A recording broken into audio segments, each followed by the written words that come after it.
Hola, somos Tangente, mi nombre es Miguel Reyes y ya estamos de vuelta con un episodio más. Hoy no vamos a hablar un poco de todo, ya lo prometí porque es que si no me cae. No, vamos a hablar solo de una cosa. Vamos a hablar un poco del proceso de elección de cortes que estamos viviendo en este momento, que creo que no hay suficiente bulla al respecto, o sí, depende, ¿verdad? O sea, depende, nosotros sí porque tal vez estamos como viéndolo, pero creo que el público en general no está tan atento con el proceso y están pasando cosas bien interesantes. Vamos a hablar de eso y ya les voy a presentar a mis invitadas que no necesitan presentación, pero de todas formas es bueno presentarlas por si alguien nos está escuchando. Ya está por aquí Marilos Chang. Marilos, ¿cómo estás? Muy bien, muy contenta de estar acá y creo que es bastante importante el tema, ya que si queremos hablar de independencia, lo primero que hay que hablar es de independencia judicial, ¿no? Ajá, eso es lo primero. Y Claudia Méndez. Claudia, ¿cómo estás? Hola, ¿qué tal? ¿Cómo estás? Muchas gracias por invitarme, emocionada de conversar con ustedes. Que Gracias. me actualicen qué está pasando en el sistema. Sí. No, aquí estamos... No, aquí la más actualizada creo que es Claudia. Eso No sí creo estamos... que esté tan actualizada. Aquí estamos como fans de Claudia. Ajá. Para que venga y nos explique el proceso y podamos hacer nuestras dudas y nuestros comentarios. Sí, así que para que se encerrona. preparen los ¿de oyentes. verdad? ¿No es cierto?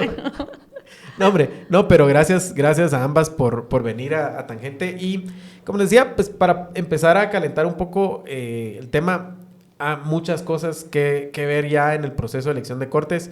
Yo creo que había una expectativa que en parte la levantó la Planilla 8, ¿verdad? Como que creo que toda esa campaña que se hizo en redes sociales y otros espacios daba la idea que a lo mejor había oportunidad de hacer algo distinto en el proceso de elección de cortes. Sin embargo, por lo que estoy viendo ya, como que esa emoción se topó ya un poco con la realidad, ¿verdad? Y lo que estamos viendo es una pugna en donde vemos a los actores de las universidades, ¿verdad? La mayoría de ellos un poco en una línea con algunos de la gente de la famosa Planilla 8 del CAN, y luego vemos que los actores que vienen del sistema de justicia, digamos que están adentro del sistema de justicia, más o menos votan en bloque, más o menos van siempre un poco por la misma línea, y vemos cosas alrededor también que se están empezando a formar. Pero si quieren, para arrancar un poco, ¿qué cosas les han llamado la atención para darle un poco de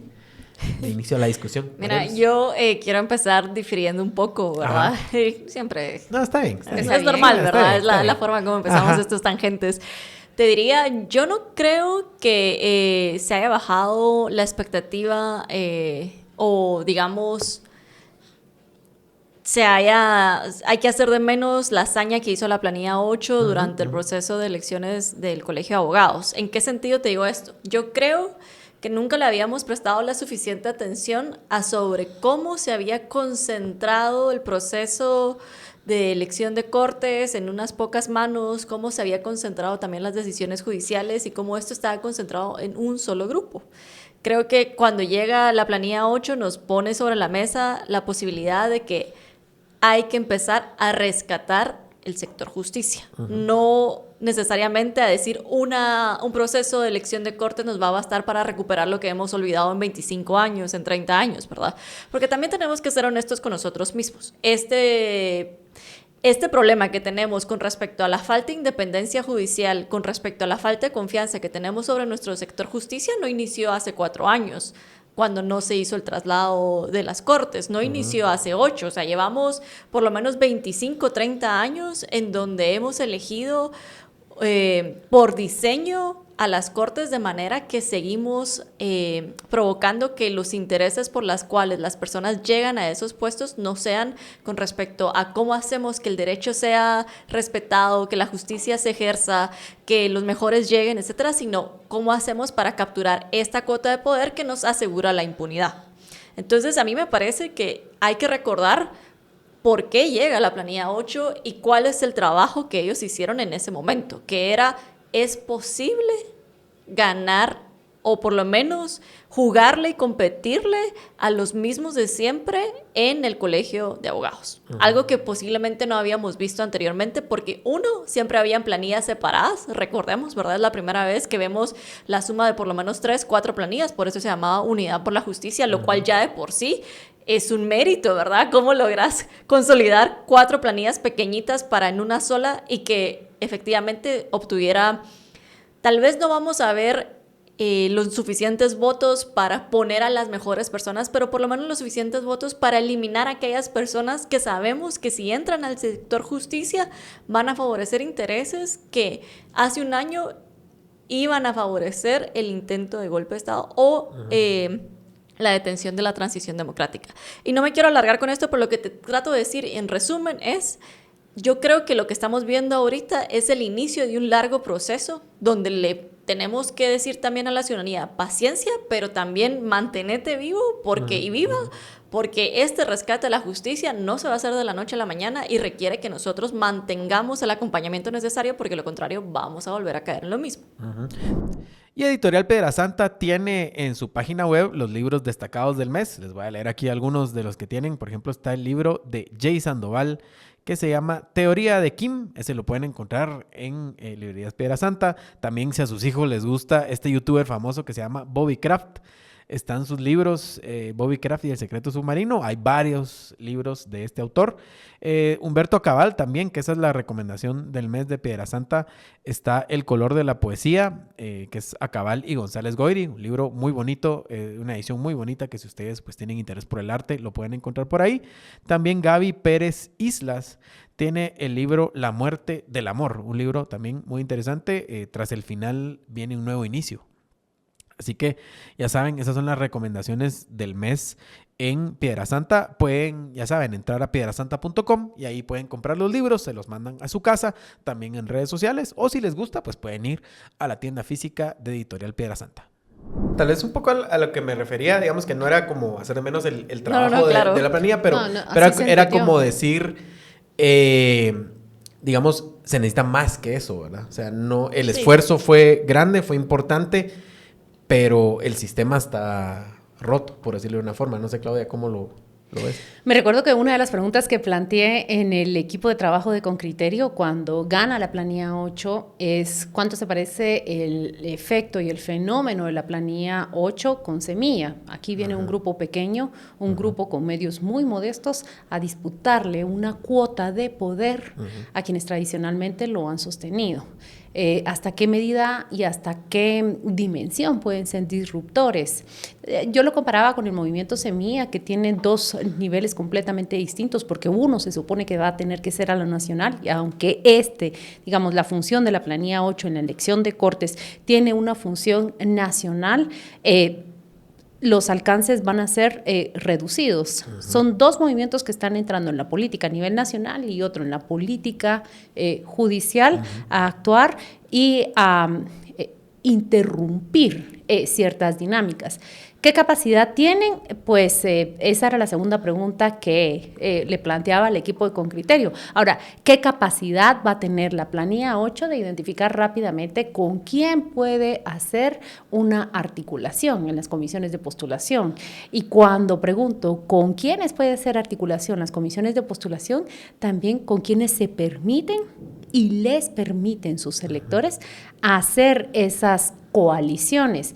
Me parece que en la manera de votar 3-4 decisiones hemos visto importantes grupos cómo se han aglutinado hacia una o la otra tendencia, y eso es lo que nos está diciendo la capacidad que tiene la planilla 8, pero la planilla 8 no está sola. Podemos también enumerar quiénes son los decanos que se han aliado a la planilla 8, podemos ver la función que han jugado los dos rectores que presiden las comisiones de postulación, que a mí me parece que ha sido un rol fundamental e importante en el momento en que veo ese movimiento de organizaciones de la sociedad civil que piden que no sea Walter Mazariegos quien dirija una de las comisiones de postulación. Hay que reconocer que los rectores de las universidades privadas envían un mensaje claro.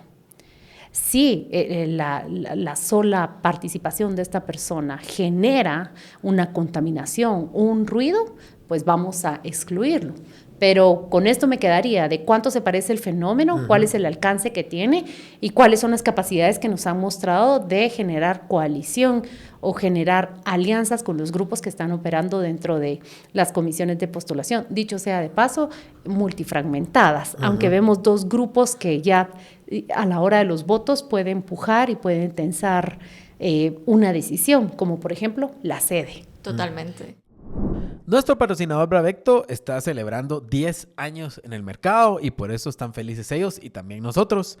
Más de 95 millones de pastillas vendidas en 114 países a nivel mundial.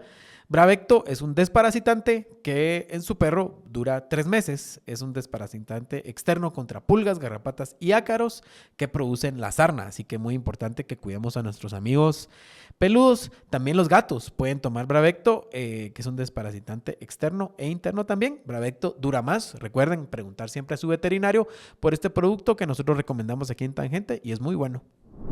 Y qué forma bien interesante de verlo porque, digamos, ver un poco el ejemplo de Semilla en el Congreso, ¿verdad? Que creo que el rol ha cambiado completamente de la bancada Semilla, ¿verdad? Aunque no les pueden decir así, no les gusta decirles así, pero vemos que son la bancada, el Frente Parlamentario Semilla, como le quieran llamar, de cómo inician de una forma y creo que ahorita ya han mutado completamente su forma de actuar dentro del Congreso. Se han dado cuenta que es necesario hacer concesiones, se han dado cuenta que es necesario buscar alianzas en aliados que no les gustan del todo, o sea, que no les gustan un 100%, pero que digamos que hay una coincidencia de intereses.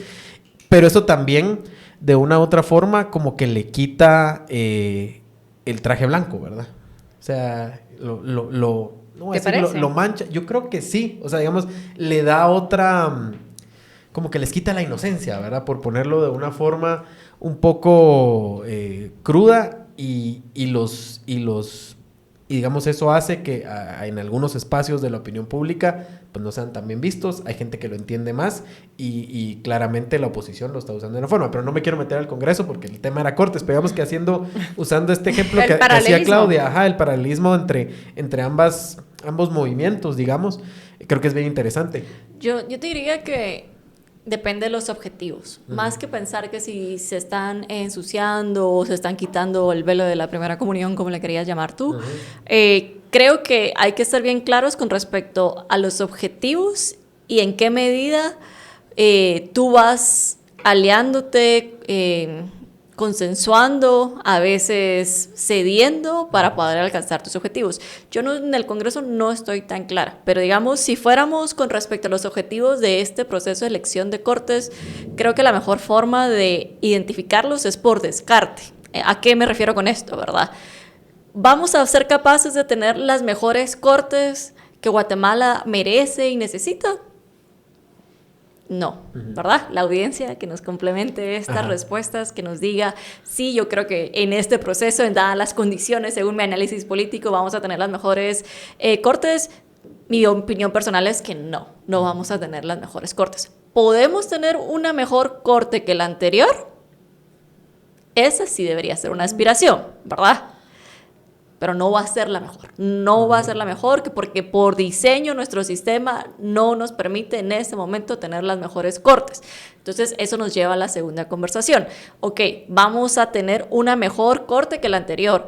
¿Podemos seguir sosteniendo este sistema si nuestra gran aspiración es tener a los mejores jueces, los más honorables, los más capaces, los más profesionales, etcétera?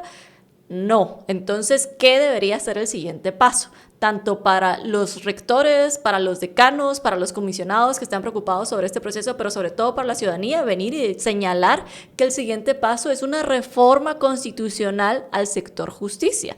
Porque por diseño hoy, quienes llegan a esas posiciones, quienes deciden y quienes terminan eligiendo a los jueces, no son los mejores, no es el mejor proceso y no incentivas a que quienes efectivamente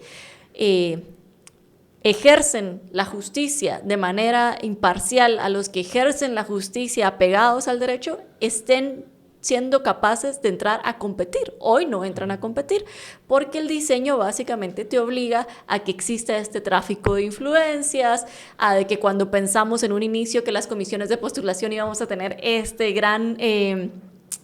gran capacidad de aquellos académicos que van a decidir por el bienestar del país, lo que vimos fue un crecimiento de universidades privadas que no necesariamente responden a este llamado, ¿verdad? Además que también por diseño somos el único país que cambia por completo, perdón, hay 2 países más. Somos uno de los 3 países a nivel mundial que cambia por completo a los jueces en una sola vez. O sea, básicamente estamos poniendo en un shock judicial a nuestro sistema cada 4 años.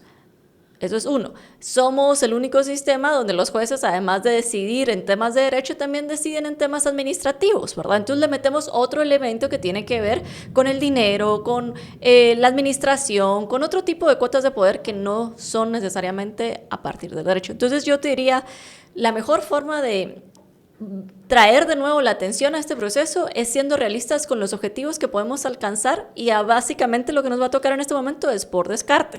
No vamos a tener las mejores cortes que merecemos, pero vamos a tener una mejor corte. ¿Qué hacemos para llegar a ese objetivo?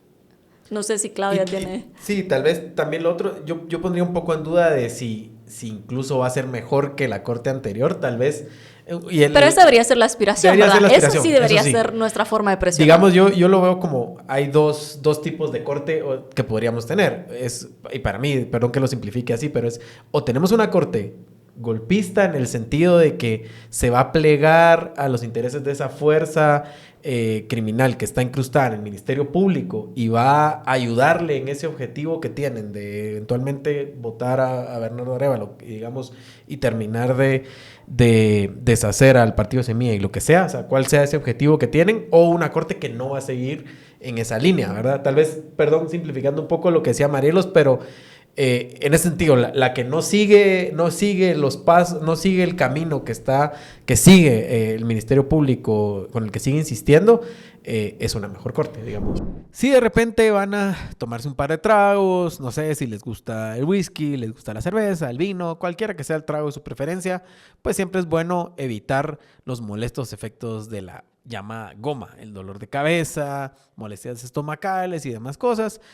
Pueden tomarse una pastillita de Parismart que recomendamos aquí en Tangente, y con eso se la toman media hora antes del primer trago y con eso amanecerán el día siguiente como que si nada. Recuerden, Parismart lo pueden encontrar en farmacias. Super 24 es relativamente barato. La pastillita cuesta 10 quetzales. Y recuerden que siempre con moderación. Si van a tomar alcohol, pues es importante no excederse. Así que Parismart, ya saben, para esos momentos que quieren evitar la goma. Y antes, perdón, sí, Claudia, que te interrumpa, pero lo otro que te diría es, recordemos cómo veníamos en estos últimos 8 años, ¿verdad? La concentración absoluta del poder. Otro objetivo posiblemente sea la desconcentración, la fragmentación, porque eso básicamente pone a competir a las diferentes facciones, que no todas las facciones son buenas, eso sí es cierto, pero hace todavía más posible ese escenario de rescate en 10, 15 años al sector justicia versus cuando venís y cerrás por completo la oportunidad y se concentran en un solo grupo que va a limitar que planillas 8, que otras planillas entren a competir y a vetarles o a decirles a quiénes sí pueden entrar o no al sector justicia. Claudia. Pero el solo hecho de que nosotros tuvimos un relevo de Corte Suprema de Justicia con los 13 magistrados que subieron en diciembre del año pasado, en octubre del año pasado, nosotros ya tuvimos un desfogue, o nosotros ya abrimos esa válvula de la cooptación de la que tú estás hablando. Renovar la Corte Suprema de Justicia en estos momentos también es destapar otra válvula. Si van a alinearse a ciertos intereses, eso va a requerir tiempo, y es lo que está tomando ahora las comisiones de postulación. No sé si se comparten esta apreciación, pero es como un engranaje que se ha movido lento, va avanzando poco a poco, lo vemos votar, creo que son 4 o 5 decisiones las que han tomado hasta este momento. Es el simple hecho de renovarla, está desfogando o está liberando la tensión que se ha desarrollado. Esta Corte Suprema de Justicia o esta elección de Corte de Apelaciones creo que está definiéndose entre dos actores, es el gobierno y el partido Semilla, y es el resto de actores que están de este lado. Muchos están midiendo cuáles son las fuerzas que puede tener ese gobierno y las fuerzas que tiene la bancada Semilla. Cuáles son los intereses que tienen muchos de los actores que se encuentran de este lado y que pueden conseguir de acá, de parte del gobierno. Y por el otro lado aparece la alianza que nos ha gobernado en los últimos 10 años, últimamente liderada, ¿verdad?, por Alejandro Yamatei y Consuelo Porras. Entonces, ahí están los actores que están definiendo esa elección o esa renovación de Poder Judicial. A mí me gustaría traer a la mesa, si me lo permiten, sí, que tenemos que notar factores externos que han modificado la dinámica que llevan las propias comisiones de postulación. Y creo que no hay que subestimar el papel y las decisiones que Óscar Cruz, el presidente de la Corte Suprema de Justicia, ha tenido en la elección y en la renovación de cortes. Es que son dos declaraciones importantes de él, declaraciones y hechos que modificaron y que generaron, desfogaron por un lado una tensión, pero también apretaron de nuevo.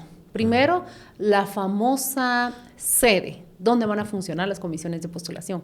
¿Cuánto tiempo pasaron discutiéndolo? Es que fueron 2 o 3 semanas. Se consumieron buena parte del tiempo. Y cuando el presidente de la Corte Suprema de Justicia dice, de ninguna manera, el organismo judicial no tiene ni fondos y tampoco tiene la infraestructura para que se lleven a cabo acá, él prácticamente fue un actor externo que llegó y rompió esa cuerda de tensión. Eso es muy importante. Sí. Pero hay una segunda actuación y declaración de él, cuando dice, yo no me voy a postular para una reelección, yo entrego el puesto cuando vence el periodo constitucional y exhorto a mis colegas de la Corte Suprema de Justicia que retiren sus candidaturas, que no pretendan prolongarse. No hay que minimizar esto, porque son fuerzas externas que tienen y que van a tener un efecto en la elección de jueces y magistrados que se lleve allí. Hay otra fuerza que también nosotros tenemos que tomarla en cuenta y tiene mucho que ver con la planilla 8, es la fuerza de la sociedad civil. Ahí vemos, por ejemplo, las autoridades indígenas en coalición, nuevamente presentar comunicados de prensa, nuevamente hacer actos de presencia, nuevamente a formarse ahí alrededor de la Corte Suprema de Justicia y exigirle a los comisionados A, B, C y D. Y por el otro lado, aquí yo hice la comparación con agosto, diciembre del 2023.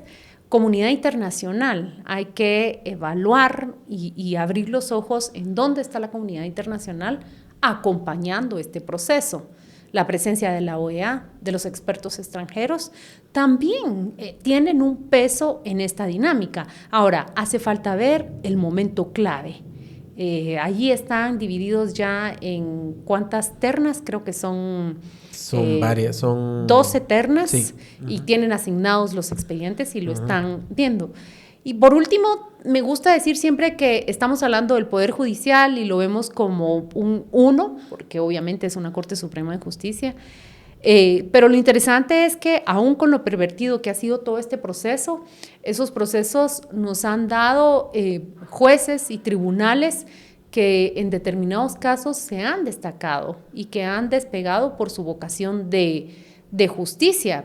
¿Cómo lograr que una comisión de postulación coloque no solo 4, sino 8 así? Son las preguntas que ojalá se plantearan en el seno de las comisiones de postulación. Y hoy, más que anunciar a Madera San Miguel, queremos enviarles una felicitación a nuestros queridos patrocinadores porque abrieron su primera tienda en El Salvador, lo cual pues nos alegra muchísimo y lo celebramos por acá. Así que ya saben que también en El Salvador pueden adquirir pues los productos de Madera San Miguel. Aquí en Guatemala están por toda la República. A nosotros nos gusta la tienda de Zona 9, que es una tienda bastante grande. Ahí tienen la mejor asesoría para productos en madera. Si quieren construir ustedes, no sé, el closet de su casa, hacer una mesa, pues tal vez remodelar la cocina. Cualquier cosa para la que necesiten madera, Madera San Miguel es su mejor opción porque tienen madera expertos. Sí, y Claudia, me llama la atención algo que decías que ves como que una de las fuerzas es el gobierno y el partido Semilla. ¿En qué forma los ves? Porque yo, digamos, los percibo alejados del tema, pero es pura percepción. Bueno, sí, esa es una percepción, porque también el partido de gobierno, el propio gobierno, ha establecido nuevas formas de hacer política. ¿Cómo no intervenir, pero al mismo tiempo influir? Sí. Ese es el trato o ese es el el secreto, esa es la fórmula o esa es la misión que deben jugar. Hay actores externos. Hay actores externos que bien pueden jugar esa influencia, pero que no se nos confunda acá que estamos hablando de generar comisiones paralelas alrededor de esto. Me parece que cuando les presentaba que hay un grupo que está de este lado, que está midiendo las fuerzas, Yamatei, Consuelo Porras o bien el gobierno de Semilla, ¿qué tiene el gobierno de Semilla que pueda apoyar a muchas personas que se encuentran aquí también afectadas y con quién van a tomar su decisión? Creo que son las preguntas que se le deben de estar planteando a los actores y operadores políticos de Semilla y también midiendo ellos cuáles son esas capacidades de actuar. Ahora, eso que decís es bien interesante porque, digamos, pareciera... A ver, si algo no se puede reclamarle a Bernardo Arévalos es que no sea democrático. Creo que él, en sus formas, siempre es democrático. Digamos, en siempre sus formas y en sus fondos. Formas y en sus fondos, ¿verdad? Pero entonces, esto que es como que la presión, ojo, estoy haciendo comillas, ¿verdad? No es una presión, pero es como un soft power, digamos, que se ejerce, es más como... una sombra, ¿verdad? O sea, como hay una expectativa de una influencia de cambio dentro de la corte que viene casi que acompañada de Semilla, no se ejerce de forma fuerte como habíamos estado acostumbrados los últimos gobiernos, sí habían ejercido directamente influencia sobre la elección de cortes, ¿verdad? Desde el punto de, digamos, de la famosa corte aquella que era, ¿cómo era? Roja por dentro y verde por fuera, no recuerdo cómo era. Te voy a decir cómo era, era la toronja. Anaranjada por fuera y roja por dentro. Anaranjada y roja, ¿verdad? Y así, digamos, o sea, desde ahí hemos visto total influencia del poder de turno sobre las elecciones, la elección de cortes, digamos, con una identificación clara, y eso ahorita no es así, o sea, no es claro, es más simbólico, si no conocemos de una forma, ¿no? Sí, yo creo que voy a volver a insistir, digamos, dentro del análisis político, lo que tú tenés que observar son los objetivos, ¿verdad? Porque eso te va a guiar, es como tu brújula hacia dónde tú quieres llegar y qué tenés que hacer para poder llegar a ese punto, ¿no? ¿Verdad? Y los intereses que tenés. Y creo que cuando identifiquemos los intereses que hay de los diferentes grupos que hoy están compitiendo por tener una influencia y eventualmente un control sobre las cortes, va a estar más claro el panorama, ¿verdad? Tú lo dijiste al inicio, ¿verdad? Está el grupo de Consuelo Porras y Alejandro Yamatei, que ya no solo se concentra en el interés de asegurar impunidad, sino de perseguir y definitivamente asegurarse que Semilla fracase, que el gobierno fracase y que cualquier otra expresión similar que pueda poner en riesgo esa consolidación de poder que habían hecho en los últimos años no pueda existir, ¿verdad? Si vamos un poquito atrás, los intereses de los otros grupos era asegurarse, además de la impunidad, la posibilidad de poder utilizar recursos del Estado para sus propias campañas y una y otra vez seguir compitiendo, ¿verdad? Y tener esos fondos públicos que eran como la gasolina y esa inyección de dinero que les permitía competir, ¿no? ¿Cuáles son los intereses o cuáles deberían ser los intereses de gobierno, verdad? Porque aquí solo estamos especulando, porque hasta la fecha tal vez Claudia me corregirá o tú me corregirás, pero yo no termino de identificar cuáles son los intereses del gobierno, pero puedo intuir que hay varios. Uno, el interés definitivamente evitar la persecución en contra de ellos y de su equipo y restituir los derechos que le pertenecen a la bancada Semilla, ¿verdad? Si eso no es parte de sus intereses, pero entonces tampoco entiendo mucho, o sea, es lo lógico, ¿no? ¿Verdad? O sea, tú para gobernar necesitas eso. Uno. El otro, espero yo que dentro de sus intereses esté la posibilidad de que eventualmente regresemos a un espacio donde hayan jueces como los que teníamos, que eran esas pequeñas luces dentro del sistema que ayudaban a que se mantuviera un cierto balance, pero que cuando se dio esta consolidación de poder de Alejandro Yamatei y Jimmy Morales en las Cortes, fueron expulsados y perseguidos y exiliados, ¿verdad? Entonces, me imagino que el otro interés debería ser cómo seguimos generando personas y jueces que estén apegados a su carrera, que crezcan, que sean humildes, que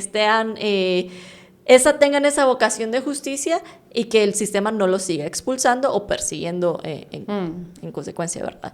Y el otro interés, espero yo, porque esto no lo hemos visto, ¿verdad? O sea, el gobierno no ha planteado ni siquiera dentro del debate público la posibilidad de una reforma constitucional al sector justicia, que ese sea el interés finalmente, ¿verdad? Que finalmente se convierta en esa válvula, uno de los legados que quizá quiera dejar de decir, vamos a plantar la semilla del inicio de la recuperación del sistema de justicia, ¿verdad? Pero eso no lo veo. Yo lo veo más de otros actores que no necesariamente son cercanos al gobierno, que sí lo plantean como una necesidad, porque no podemos esperar que en 4 años, en el 2028, nuevamente estemos sentadas, Claudia y yo, esperemos con salud. Y tú también, Luis Miguel, y digamos, yo también, no, definitivamente el sistema de comisiones de postulación no funciona. Bueno, eso lo hemos esperado de tanto tiempo atrás, ¿no? Pero hoy me gusta el ejercicio que hizo Marielo sobre los intereses. ¿Qué interés puede tener el gobierno enumerados de 1 a 3? Y los otros grupos, tal vez tú me ayudas. Mira, es que lo que ocurre es que podría decir que con el número 1 que citaste, es que Semilla no sea un gobierno, sino un proyecto político. Creo que si son un partido político, nacieron como un proyecto y no como un gobierno. Ellos mismos lo admiten, fue una sorpresa que ellos ganaran las elecciones. Entonces ahí hay un proyecto político. Preservar el proyecto político es el número 1 que identificaste. Y yo creo que la alianza y los grupos que se aliaron para revertir los resultados electorales, el interés que tienen es exactamente lo opuesto. Perdieron el poder, perdieron la mano que tenían colocada sobre el presupuesto de 124 millardos de quetzales. Ahora es recuperarlo. ¿Y cómo se recupera? Pues interrumpiendo el proyecto político o el movimiento político que llegó allí a la presidencia. Hoy no tienen un presidente que controlen, y esto es una de las grandes ventajas de Bernardo Arévalo. No es un presidente controlable por ninguno de esos grupos. Entonces, ¿qué es lo que pretenden? Nuevamente un proyecto político y un presidente, independientemente de qué partido, que puedan controlar, porque el presidente da control sobre 124, 145, 150 millardos de quetzales. Y otros privilegios. Muchas veces nos fijamos en el presupuesto como el principal interés, pero también existen otros intereses y son las fuentes de riqueza que se llegan a negociar en cada gobierno de turno. Piensen ustedes en la concesión de puertos, que nosotros hemos visto marcada por la corrupción. Piensen en el resto de concesiones que se puede dar en un solo periodo de 4 años. Segundo, hay un interés que quizás no está verbalizado, y me voy a atrever a verbalizarlo del reporteo que he tenido en las últimas 2 semanas, concretamente sobre esto. Hay un interés que los grupos que han estado aliados naturalmente a esa alianza tienen y te lo confiesan en el reporteo de referencia, en el off the record. Yo no quiero ser asociado con Alan Rodríguez. Eso me lo dijo un diputado que está liderando un grupo importantísimo de diputados dentro del Congreso de la República. ¿Qué me dijo un comisionado? Yo no quiero ser asociado con la corriente de Consuelo Porras, pero tampoco quiero que me persigan. Claro. Entonces ahí te están verbalizando ya ciertos intereses que tienen, que se quieren separar por completo y que no quieren correr con ese desgaste. Yo no quiero perder mi visa, o yo quiero recuperar mi visa, o quiero que por lo menos mi familia no esté castigada con el retiro de la visa hacia Estados Unidos, que fue una herramienta que Estados Unidos utilizó en el 2023 y que sigue utilizando ahora. No nos perdamos que en el contexto de elección de cortes se da el retiro de visas a 3 magistrados de la Corte de Constitucionalidad.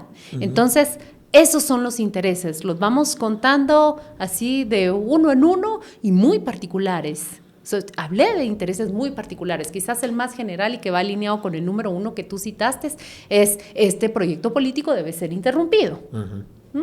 No, ya 2023 fue una sorpresa la elección, bien, pero no hay más allá del 2028. Si es 2028 la fecha que te citan, ¿verdad? Sí. Hay otros que citan fechas anteriores. Si tú preguntas... ¿Qué es esto que yo decía como dar golpe de Estado? Pero digamos que sí sueñan con de repente interrumpir el gobierno de Bernardo Arévalo y votarlo. O sea, eso está clarísimo. Pues mira, definitivamente yo no he escuchado que el Ministerio Público se desdiga de que las elecciones fueron un fraude. No, no, hasta el momento no lo dicen, a pesar de tener sentencias que revirtieron todos sus esfuerzos.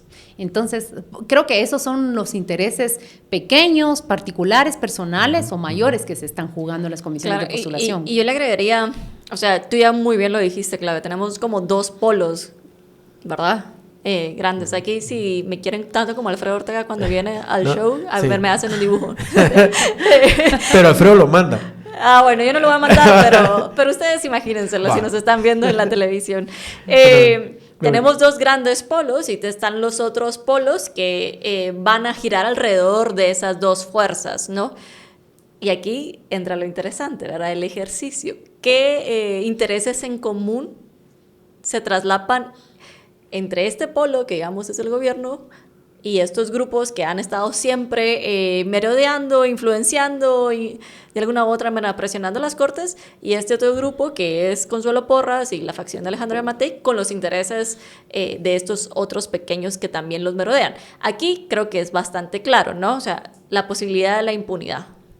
Pero también recordemos que hace difícil para estos grupos, porque eso significa que ellos tienen que estar subordinados a los intereses principales de este grupo, que es interrumpir al gobierno actual, ¿no? Básicamente tener una agenda de persecución particular en contra de los allegados y miembros del partido oficial, como lo vemos en contra de Ligia, ¿verdad? Y estos no son los intereses que ellos tienen, ¿verdad? Sus intereses son monetarios. Son a partir de mantener control e influencia, porque ellos se convierten en estos gatekeepers o cuidadores de puerta que para que tú entres a tener a un cierto tipo de justicia tenés que pasar por ellos. Ese es el interés principal, ¿verdad? De estos grupitos chiquititos. Ahora, lo interesante sería, para el próximo Tangente, inviten a esta gente de este grupo para entender cómo sus intereses se compaginan con estos pequeños grupos que siempre mantienen un cierto nivel de control, ¿verdad? Y ahí ya nos pasamos a hablar un poco del Congreso. No un poco, creo que totalmente nos pasamos a hablar del Congreso porque, digamos, el siguiente paso, después de pasar el proceso de elección o digamos, de las comisiones de postulación, que de por sí ya está haciendo una lucha, y creo que, digamos, comparto un poco con lo que decía Marelos, que el resultado va a ser fracción, ¿verdad? O sea, van a enviar, creo que particularmente hablando de Corte Suprema de Justicia, que es donde, digamos, se puede dar más esta dinámica de poder, pero creo que va a resultar una lista fraccionada, ¿verdad? En donde no hay un solo grupo que tiene control total, sino que van a haber 2 o a lo mejor hasta 3 facciones, y de ahí van a tener que elegir los diputados. Pero el Congreso también está complicado porque hay temas ahorita que les apremian, que bueno, ya pasaron la votación por la ampliación presupuestaria, que digamos fue sufrida y fue como fue. Luego viene la elección de Cortes y luego va a venir la discusión por el presupuesto y la elección de la Junta Directiva del Congreso. O sea, digamos que esos temas que vienen ahorita para estos pocos meses que quedan del año van a tener el Congreso ocupadísimo en unas discusiones muy intensas y donde vamos a ver a la oposición, creo que activándose, porque aquí se están jugando todo, ¿verdad? O sea, porque del resultado de la elección de Cortes es la suerte que van a tener para lo que pase después, porque ya en 2026 se va Consuelo Porras y su grupo del Ministerio Público. O sea, eso está así.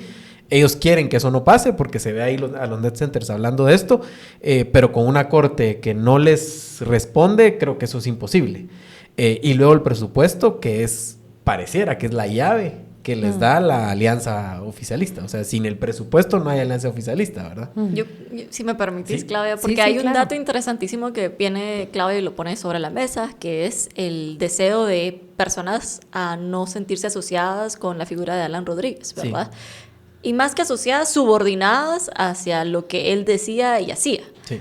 Y eso le da oportunidad a otras figuras que hemos visto que han crecido dentro del Congreso, que ese interés que posiblemente no tenían al inicio de la legislatura, lo empiecen a tener ahora en convertirse en esos nuevos locutores, ¿verdad?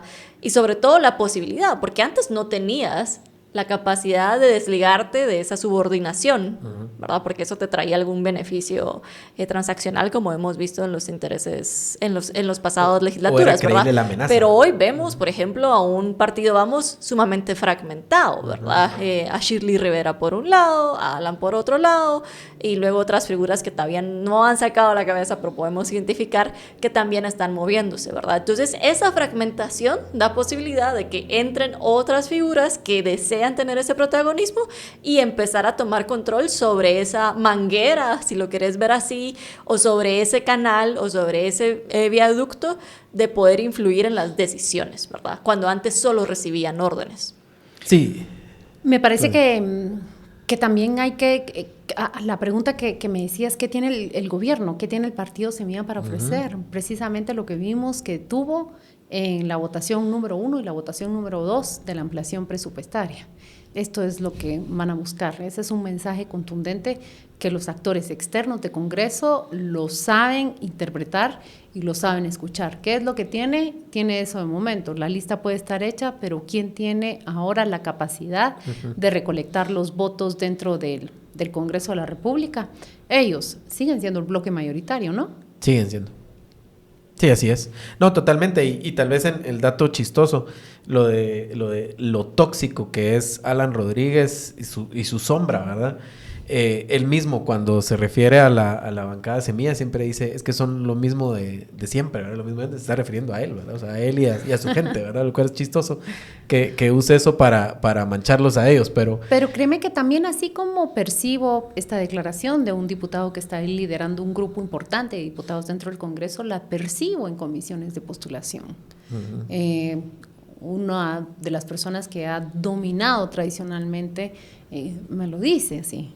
Es que también hay que reconocer que estamos cansados. Ajá. ¿De quién? De la persecución penal y de la dinámica que se ha desarrollado desde el Ministerio Público. Entonces, ese cansancio que también confiesan dentro del Congreso, se puede confesar y hablar abiertamente allí. Ya veremos qué es lo que va a ocurrir y la veeduría, sobre todo, que la sociedad civil tenga sobre lo que ocurre en las siguientes semanas, que ya es la presentación de cada uno de los candidatos y las votaciones. Ahora, ¿creen ustedes y ven que ya el poder del Ministerio Público, tanto el real como el percibido, está comenzando a caer? O sea, ya parece que las amenazas, sí, las amenazas son cada vez menos creíbles. Que Alan Rodríguez es uno que abiertamente amenaza, ¿verdad? Y lo han dicho otros diputados. El diputado Luis Aguirre dijo que por eso le pegó, porque lo amenazó con lanzarle al Ministerio Público, ¿verdad? O sea, pero ya pareciera que esto está diluyéndose y eso cambia completamente el panorama para el partido Semilla y y sus intereses dentro del Congreso, ¿no? Hay un elemento que no evaluamos sobre estos candidatos que se fueron a presentar a las comisiones de postulación, ¿verdad? Entiéndase, sí. La fiscal Eleonor, sí. Cintia Monterroso, el fiscal Rafael Curuchiche, el esposo de la fiscal general y otras figuras ahí más del Ministerio Público, ¿verdad? Que todavía hasta la fecha no podemos terminar de entender cuál era la intención, porque a mí no me parece que la intención era de que ellos quedaran electos. Y te digo por qué. Dentro del interés del Ministerio Público es mantener esa rosca y esa gente cercana, ¿no?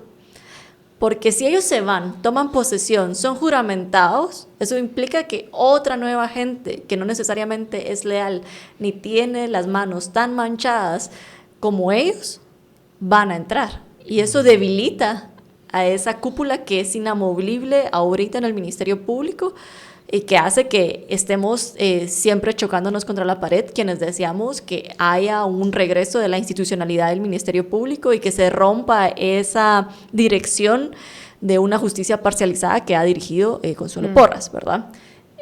Entonces, sería interesante entender cuál era el propósito de estas figuras. Especulemos un poco. ¿Por qué presentarse ahí de una forma tan visible?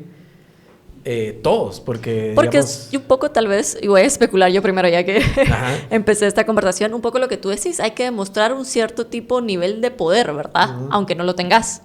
Fake it until you make it, ¿verdad? Fingilo hasta que lo logres y plantear sobre la opinión pública la posibilidad de que estos vayan a quedar electos, aunque quienes están en las comisiones saben que la posibilidad es muy baja, hace que tú te presentes como que sigo teniendo control, ¿verdad? Sí. Seguí viniendo a mí porque yo voy a también controlar las comisiones de postulación. ¿Cuánto comprometen, verdad? Yo Sí. no tengo la respuesta de para qué lo hicieron. Hablaron de feudos de poder, de llegar a corte de apelaciones, pero de la manera que van a comprometer el voto de los comisionados, estas personas. Ahí los comprometen, porque Totalmente. hay que ver quiénes levantan la mano por cada uno de ellos. Imagínense si en el Congreso yo escucho eso, no quiero ser asociado con fulano de tal, ¿qué va a pasar cuando a los comisionados se les pida el voto por el licenciado Rafael Curruchiche? ¿De qué manera los va a comprometer? Más que especular, me estoy proyectando hacia un momento en el cual resulten o no electos. Esto me parece interesante y sobre todo porque está visto que el Ministerio Público ha sido utilizado como una herramienta, el Ministerio Público y sus jueces han sido utilizados como una herramienta punitiva. Ronnie López, el magistrado de la Corte de Constitucionalidad, empieza a votar, a manifestar su disidencia a lo que le ocurre a la bancada Semilla. ¿Y qué es lo que ocurre de inmediato? Un ataque de parte del Net Center del Ministerio Público. Entonces, creo que los comisionados estarán conscientes de que pasa esto y su voto se puede convertir en la vergüenza pública o el acoso en redes o el acoso judicial. Esos son nombres que van a comprometer. Sí, digamos, tal vez yo pensaba que llegara Rafael Curruchiche ahí y se presentara y estuvo ahí mucho tiempo y demás, también es como una especie de amenaza, o sea, también va en tono de amenaza de bueno, estamos viendo el proceso, estamos dentro del proceso, nosotros como Ministerio Público y queremos, pues los estamos viendo, ¿verdad? Cualquier amparo podemos presentar para que se repitan estas elecciones y que se tenga la renovación de las cortes. Y qué bueno que recordas eso, porque Consuelo Porras forzó su llegada a un segundo término Con un amparo. Con un amparo, ¿verdad? Claro. Y amenazas, o sea, amenazas y amparo, o sea, fueron las dos formas que usó para llegar a donde está ahorita. Y que fue su segundo término, fue tal vez el peor, digamos, el más destructivo en términos de institucionalidad. Porque evolucionó. Se convirtió en un monstruo más grande y más poderoso, ¿verdad? Pero ya eso, ¿perciben ustedes que va comenzando a caer? Es que qué buena pregunta es. Mira, lo que yo percibo es que se desatan pequeñas batallas, pero que son campales. Por ejemplo, la participación de ese fiscal que no tenía título de abogado en un caso de altísima corrupción. Una jueza le permite su actuación y ahora la jueza aparentemente es recusada. Y tú puedes ver a través de los recursos legales una lucha de poder que existe en ese juzgado en particular. Vienen recusaciones en contra de ella por otros casos más de alto impacto. Entonces, claramente puedes notar la pugna que existe entre esa célula del Ministerio Público y esa célula del organismo judicial. Y eso nos da la percepción de que pierden poder. Sí. El hecho de que tienen que salir a despedir al fiscal. El hecho también, Marielos tiene toda la razón cuando dice, se van estos fiscales, ¿de quién echa mano? Consuelo Porras. Es increíble, pero la Fiscalía Especial contra la Impunidad, con las piezas que ha perdido, no ha convocado ni las ha renovado. ¿Y eso qué nos está diciendo? Que es limitado, ¿verdad? Que a lo mejor en el Ministerio Público siempre estamos hablando de la institución y deberíamos de pensar que no se cuentan con todas las piezas. Sí. Van a contar con nuevas y nos van a sorprender como Leonor González cuando declaró que eran, digamos, nulas de hecho y de derecho las elecciones. Pero creo que nosotros tenemos que hablar de justicia en otros términos, porque este es el término de la política judicial o la política o los procesos que la definen. Y desde mi punto de vista, como periodista, como reportera, cometemos un error de no hablar de la justicia en los términos más reales. Es que No creo que ninguno de nosotros tenga un conocido, un amigo o un pariente que ha tenido un trámite ante la justicia, lo voy a decir así, un hecho de tránsito, un divorcio, una pensión alimenticia. Una Piensen denuncia. ustedes el número de trabajadores que están en las cortes laborales luchando por la vindicación de sus derechos. Entonces, me gusta que cuando hablamos de justicia hablemos directamente. Tú al principio me encantó, nos involucramos o no nos involucramos, pero en el nivel nacional o en el nivel político a los ciudadanos nos cuesta ver cuánto me va a afectar a mí. Un simple traspaso de vehículo o la simple compra de una propiedad. Salgo a la calle y resulta que tengo un hecho de tránsito, una disputa laboral, los emprendedores, una disputa de un nombre, la certeza de registrar. Los contratos, definitivamente. Entonces, hacia ese punto tenemos que llevar y decirle a las personas, Dios te guarde, de que la contraparte no tenga el hilo de esos, de jalar, llamar y los comisionados que los van a elegir. Sí. Entonces, hacia eso hay que apuntar, la justicia real, la que todos los días vemos en los tribunales y que tocan y afectan la vida de la gente. A mí me gustaría como que parafrasear lo que tú decís, más que ver al Ministerio Público débil o derrotado, porque todavía no. Esto es lo que le gusta decir a otra gente. Sí, nos gusta. Yo lo diría de la otra manera, que vemos a la ciudadanía fortalecida y con el ánimo y la gana de retomar esos espacios que les fueron arrebatados en los últimos 8 años. Y es que esa es la victoria. Eso es lo que tenemos que apostarle. Uno, a empezar a pensar a largo plazo, mediano plazo, dejar de ser derrotistas con nosotros mismos, tener paciencia y darnos cuenta que sí, perdimos el país durante mucho tiempo, pero hoy estamos empezando a dar los pasos para recuperarlo.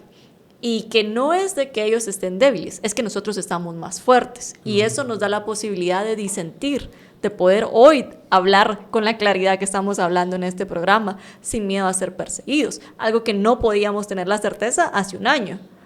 Entonces, creo que lo que hay que plantearlo es así. La recuperación de nuestra fuerza como ciudadanía, para poder alzar la voz, para poder disentir, para pelear los espacios, para recuperar las instituciones que nos quitaron, pero también no verlo como una hazaña de 1 mes, 2 meses y ya pasó octubre y se traspasaron las cortes, sino empezar a apostarle a estos planes de mediano y largo plazo, ¿verdad? Y eso, de verdad, si yo quiero que algo se lleven de este programa, es que no podemos seguir postergando las reformas constitucionales al sector justicia. Yo me quedo con una idea optimista, digamos, optimista racional, ¿Quién iba a decir, ¿verdad? no? Sí, ¿quién le iba a decir que de un tangente iba a salir optimista? Pero bueno, así pasa, ¿ves? Siempre hay una primera vez. ¿A dónde voy?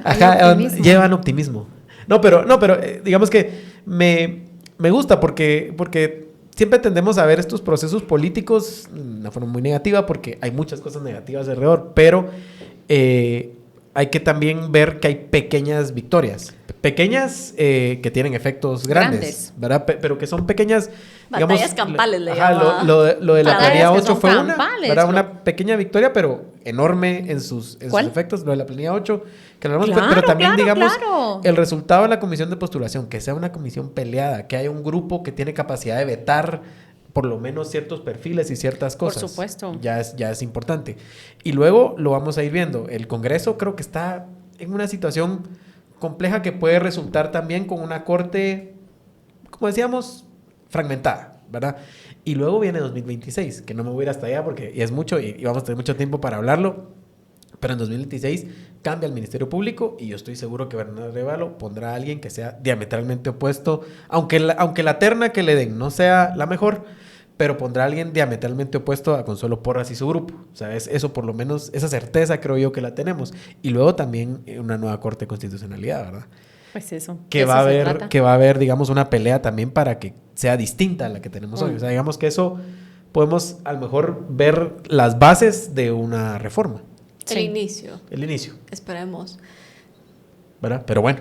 Yo con eso les agradezco por este análisis, estuvo muy interesante porque creo que Muchas gracias. sí, vamos a seguirlo viendo igual y si quieren hacemos otro ya cuando el Congreso esté eligiendo para ver cómo Cuando lo los estamos listados viendo. estén hechos. Ajá, cuando los listados estén hechos vamos a ver qué pasa. Pero bueno, gracias Claudia, gracias Marielos. Gracias. Gracias a ti. Muy Está amable. bien. Y con Gracias. ustedes volvemos con más Tangente hoy y toda la semana. Así que síganos, denle like y compártanos porque eso nos ayuda.